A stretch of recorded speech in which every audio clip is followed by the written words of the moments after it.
శ్రమల కొలిమి ఛానల్ నుంచి అందరికీ వందనాలమ్మా. అందరు బాగున్నారా? నాకైతే జ్వరం తగ్గలేదు. ఇన్స్టిట్యూట్కి అయితే వచ్చేసాను.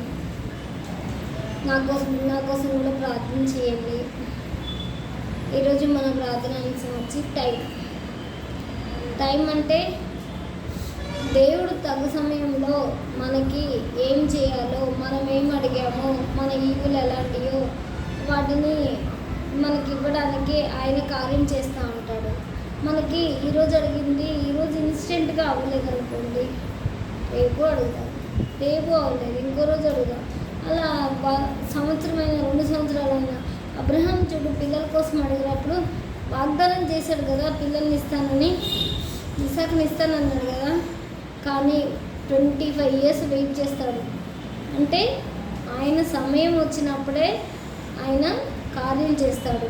మనము ఈరోజు అడిగితే రాలేదనుకో, రేపడితే రాలేదనుకో, అప్పుడు ఒకటి రియలైజ్ అవుతాం, తండ్రి అంటే సమయం ఇంకా అవ్వలేదా, సమయం కాకపోయినా మేము మీకోసం ఎదురు చూస్తాం తండ్రి అని సమయం కోసం మనం వెయిట్ చేసి ఆయనకు సమయం ఇద్దాం.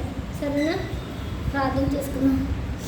కృపాశక్తి సంపన్నుడైన నా ప్రియపరులకు తండ్రి, నీ నామానికి వేలాది వందనాలు, స్తోత్రాలు తండ్రి. తండ్రి అని వెనుడితో కొనియాడుచుండగా మాకు సహాయం చేయండి తండ్రి. మీరిచ్చే ఇవి ఎంతో గొప్ప తండ్రి.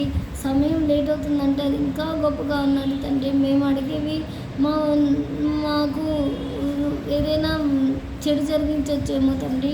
మాకు మంచి ఈవుల్ని ఇవ్వడానికి మేము అడిగినవి మంచి కాకపోతే, సమయం లేట్ అయితే మేము మీకోసం ఎదురు చూసేలాగా చూడండి తండ్రి. సహాయం చేయమని యేసు కృపానామమున ప్రార్థించి అడిగి వేడుకొంచున్నాము తండ్రి. ఆమేన్.